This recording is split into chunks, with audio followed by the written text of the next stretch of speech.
White guys are the worst. Because white guys will get your phone number and then they'll small talk text you, which is the most annoying thing on the whole fucking planet. I gave you my phone number so that you would call me like a grown-up.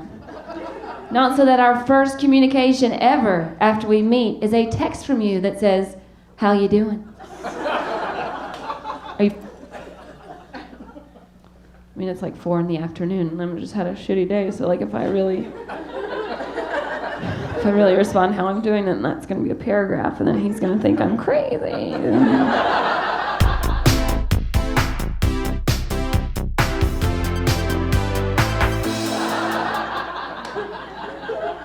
How you doing? And then you go, oh, I know why he's texting me that. Because ladies, whenever a guy texts you, how you doing? What he's trying to say is, hey, I would really like to have sex with you later, but that is 4 hours from now. So, I was hoping we could open up the lines of communication, get some witty banter going, and maybe I can get a blowjob out of this. What do you say? Whenever a guy texts you, how you doing, what he wants you to respond is, I'd be doing a lot better if your cock was in my pussy right now.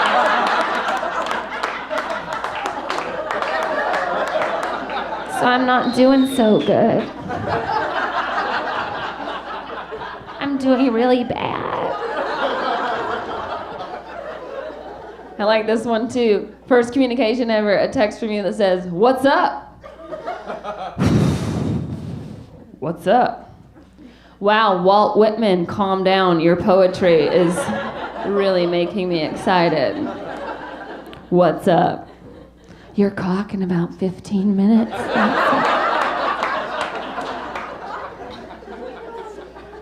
My favorite one ever is a text from me that says, hey.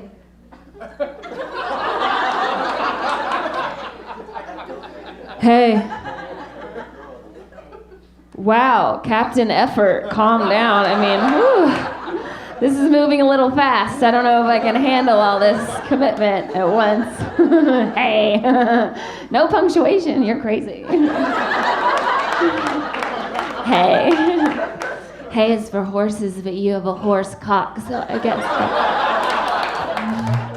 So how you guys doing all right? Having a good day? You seem like a smart crowd. Appreciate that. I got to deal with some dumb people. Like a little while ago, I got a wrong number. You ever get a wrong number and the person on the other line is such a dick about it, you wish you had time to find their house so you could throw shit at it? There's no reason to act this way. It drives me crazy. This guy's like, no, this isn't Jim. This is Ben. Well, sorry. What are you doing? What number did you dial? Yours, stupid.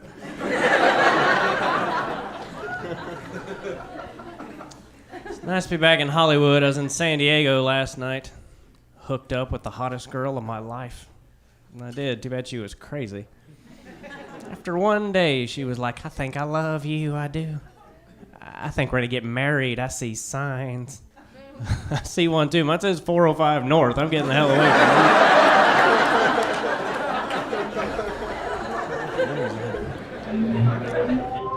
I was in Vegas. Are y'all Vegas? Like, people that plan a vacation to Vegas probably shouldn't even be allowed to vote. Women who write love letters to prisoners probably shouldn't be allowed to vote. Like, there's certain things that you just, no. But I went to Vegas, and it's such a dumpster, and I flew there, and like, everyone on my flight was so excited. You could hear the high fives, the people like, Vegas, and everyone's fucking going nuts on the plane. Land, go out, you see the people waiting to leave at the gate. Different ballgame. Not quite as excited as people on the flight. There's a girl just like, you're someone's mother. You're a mother. Another guy's like, am I gay now? Your balls kind of touch to the three. I don't know. Fucking disgusting. And then their whole tagline, Sin City, what happens in Vegas stays in Vegas. That's not true. Roy's tiger ate his face off. We heard about that shit the day it happened. I lived in Houston, Texas. It led the news in Houston that particular day. Like, well, that shit didn't stay in Vegas, now did it? Lamar Odom.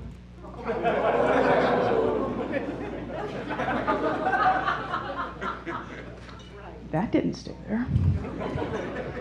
I was going to my beloved news source, TMZ, the Holy Grail. And I was reading this whole thing about Lamar Odom, and it was about his first public appearance post nearly dying. And it was at Kanye West's shit show, whatever, at Madison Square Garden, his fashion show.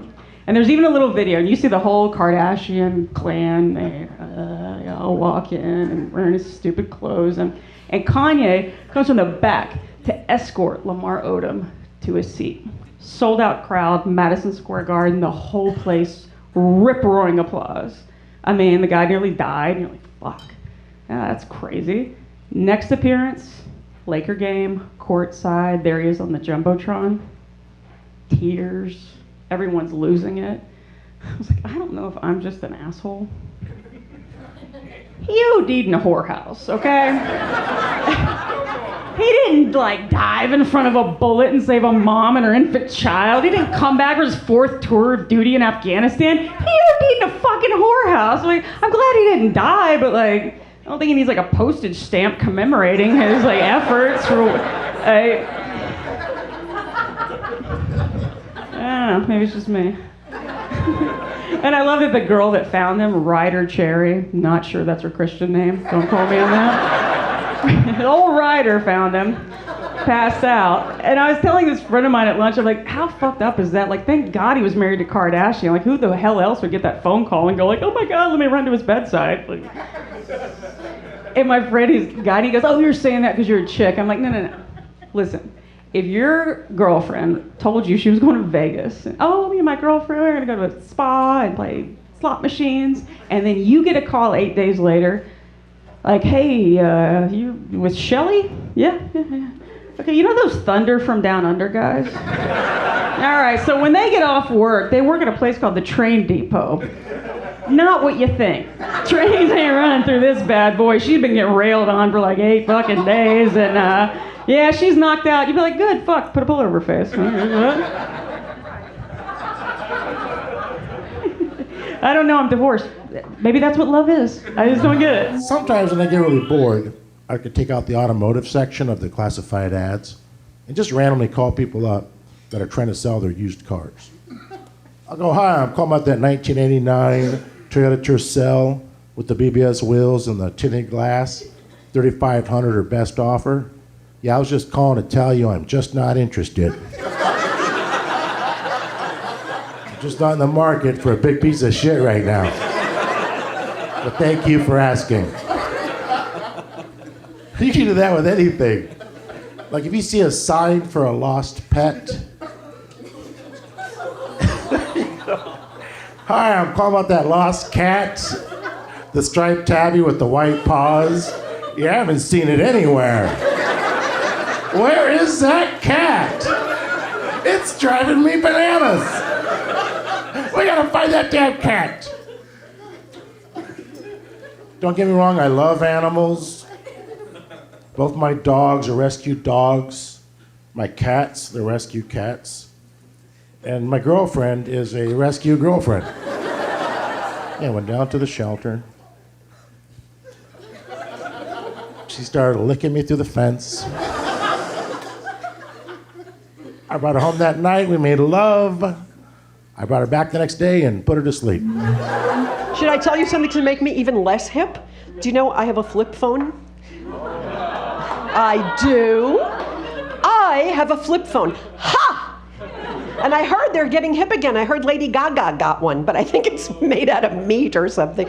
No, I do. I have a flip phone because I'm very forgetful. This way, if I leave it in a restaurant, even if it takes me a month to get back there, it's still on the table waiting for me when I walk in. It's not because I'm older. It's just that I don't want an iPhone. They can track you with an iPhone, and I have people to kill. I have a list to get through, then I'll get an iPhone.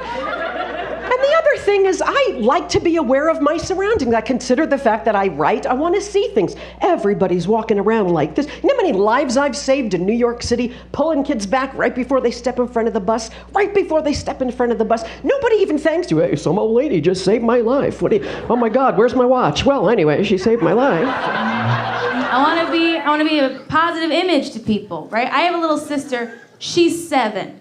That's a big age group. When I take her out, people assume she's my kid. So they're always like, oh, it's such a shame to have a baby so young. Who's the father?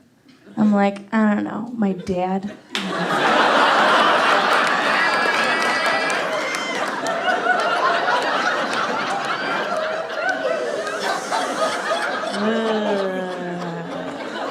I stop asking questions pretty quickly.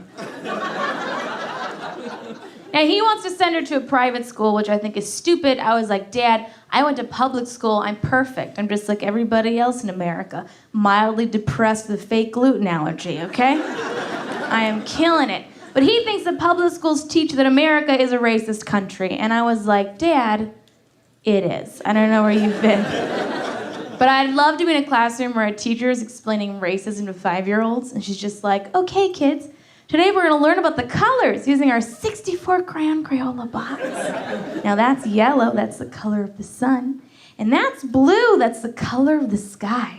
And that's black, that's the color of oppression. You see how the black crayon's all tiny and nubby because it's been used over and over and over again by all the other crayons, and then try to dig down deep in the box to get it, but you can't. It's held down by crack cocaine within its community. Then you're like, oh, I'll use the white crayon. It's perfect. It's pristine. Then you realize it's the shittiest crayon in the box, Kevin marked on the fucking paper. So you're still trying to dig down and get it. You're just like, oh, fuck it, I'll use the brown crayon. Does the same job, but for cheaper.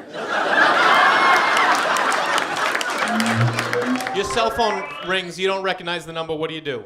Ignore it. Ignore it, send it to voicemail. Yeah, not this guy. I answer it. Yeah, exactly. Opportunity, potential. Who knows? Who knows what it is? The other day I was driving down the 405, traffic. Phone rings, 917, New York. I'm like, oh. I don't know the number. I hit talk, I go, hello. Guy on the other line goes, hey Bruce, what's going on? My name's Jay, not Bruce. So clearly I go, nothing much, man, what's going on with you?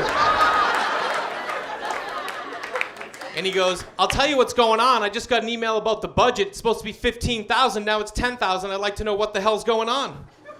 And I grabbed the steering wheel. I was like, all right, fucking focus. Focus right now. Your name is Bruce. There's a budget. It's $15,000, now it's $10,000. No one's happy about it. Just go with this. Go with this. I didn't know much. I only knew what he told me, so I just said it back, and I go, 10,000? It's supposed to be 15,000. He goes, yeah, well, I just got an email, and now it's 10. And I go, hey, I don't know what to tell you, man. I'm on the road right now. I haven't even seen the email. And he goes, are you behind this? Did you send it out? Like, giving Bruce some attitude, you know what I mean? And I'm like, no way I am taking that. There's no way. And I go, listen, bro, the budget was $15,000. We had a couple extra expenditures. It went up to $16,200. I reworked it, got it down to $14,700. We had $300 to play with. I called it $15,000. I sent it out. He goes, yeah, well, now it's $10,000. And I was like, oh my God, that worked. Stay focused. Stay focused. I'm not even enjoying it. You know what I mean? 'Cause I can't even laugh. I have to stay. I'm like literally in it. I was just in it. He goes, did Larry okay this? Larry. Now he's throwing Larry at me, yeah. So I go, listen, I took it to Larry. He said it looked fine, but I knew it was my ass on the line, so I ran it by Jennifer just in case. She said it looked good. I sent it out. He goes, yeah, well, now it's 10. And I was like, this guy has no idea what's going on over there. He hasn't talked to Larry. He hasn't talked to Jennifer. I just made her up. Clearly, he has not spoken to Bruce. He goes, listen, man, what are we going to do about this? I go, bro, I'm on the road right now. I haven't even seen the email. Why don't you call Larry, check in with him, see what's going on, give me a call back. Literally, like, throwing the fishing line out, being like, please say yes, because that phone call return is going to be amazing. And he goes, listen, why don't we wait till you get home, you check the email, you call Larry, you call me back. I go, nah, bro. Larry knows way more about this than I do. Give him a call me back. He goes, okay, hangs up the phone. To which I explode with euphoria. Because there's a small business in New York somewhere that's crumbling to the ground. Over $5,000, no one can find Bruce, no one's talked to Larry, and they don't know who the hell Jennifer is. Excitement. Not even done. I get home, I'm so excited, I call some friends, tell them what happened. I think to myself, you know what, I'm gonna save that guy's number, give him a call in a couple days, check in, touch base, see where we're at. I save the number on my phone under random guy. He's a random guy. I don't think about it, couple days pass, no big deal. Laying on the couch, watching the game, phone rings, dining room table. Watching the game, get up, pick up the phone, look down, random guy. And I think to myself, random guy? I don't know any random guy. Who the hell's random guy? And then I was like, random guy! Now I'm freaked out, you know what I mean? I'm in my house, they know where I'm at. People's lives have been affected. But this is who I am, you know what I mean? I started this thing, I'm gonna see it through to the end. That's how I saw this. Put in my earbuds, just get a little distance, just get some distance, you know what I mean? I hit talk, I go, hello, same guy. Goes, hey Larry, what's going on? Now he's calling me Larry. He knows what's up, but I'm not gonna cave, you know what I mean? And I go, nothing much, man, what's going on with you? And he goes, listen, I got us on conference call with Janelle and Marie. Like I'm backing down from Janelle and Marie. So I go, hey ladies. Welcome to the call. As if to say, welcome to the show. Here we go. How long are we gonna lie for? How long do you want me to lie? Because I am gonna go all the way. Marie, she takes the lead. She goes, hey Larry, what time is it where you are? And I look at the clock and it's 5:30. And they're a New York company, so I go, 8:30.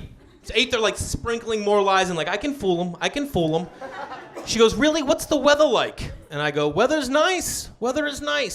She goes, really? This doesn't sound like Larry. And I go, oh yeah? Who's it sound like? And the guy who called both times, he chirps in. He's like, sounds like Bruce! Sounds like Bruce! Like he's gonna blow this case wide open, you know?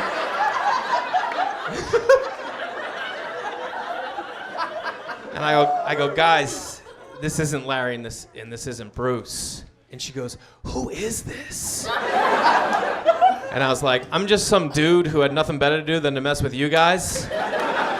Marie did not like that. She got pissed. She started yelling at me. She's like, we're a small business trying. I'm like, oh, I know. She's like, you think this is a joke? And I was like, a little bit. She goes, let me ask you something. I go, no, you let me ask you something. And she goes, what? And I go, where we at with the budget?